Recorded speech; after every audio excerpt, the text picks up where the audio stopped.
Okay, let's talk the science of strength development.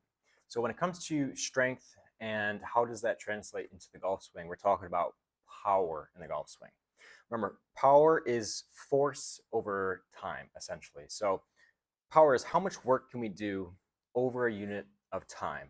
Work being force applied across a duration or a distance, right?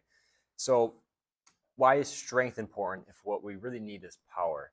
You can think of it as the more strength you have, the more power you can derive from it. So strength doesn't really have time domains to it. When we test a heavy one rep max back squat, you can take as long as you need on the way down and you can slowly inch your way back up, giving it max force output, putting as much newtons of force in the ground as you can to stand that back squat up. Sometimes it takes quite a while, right? They're moving as much weight as they possibly can, and it takes a long time for them to get back up.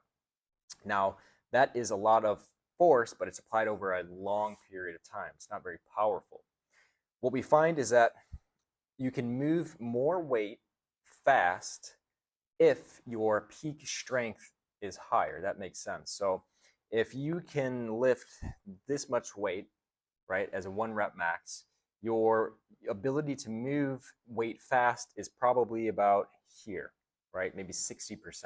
So you can move the most force by doing things quickly at a weight that is much less than your one rep max, right? So how do we maximize how much force and how much weight you're essentially lifting, but still be able to move it fast? Well, if we increase your peak strength, then we can move more weight faster than if we were weaker, right?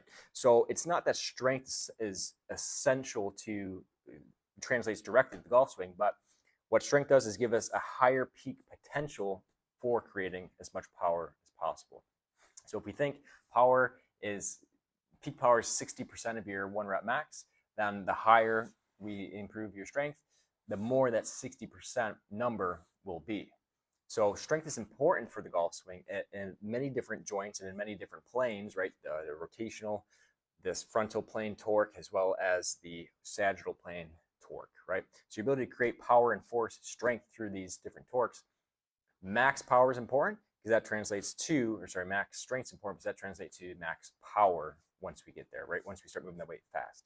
Now it's important to note that just because you are increasing your max strength doesn't mean that that will translate to power immediately. You have to train those qualities still. So you have to continue to train in the weight room to use that max strength quickly, right? Use a percentage of that quickly. So it's important to continue training strength movements by quality, high quality, low rep, max effort movements. And we can see that weight go up over time as your strength goes up as well. So the strength gives you the peak potential. Training power will realize that potential, essentially. So that is how we train, or why we train for strength for the golf swing.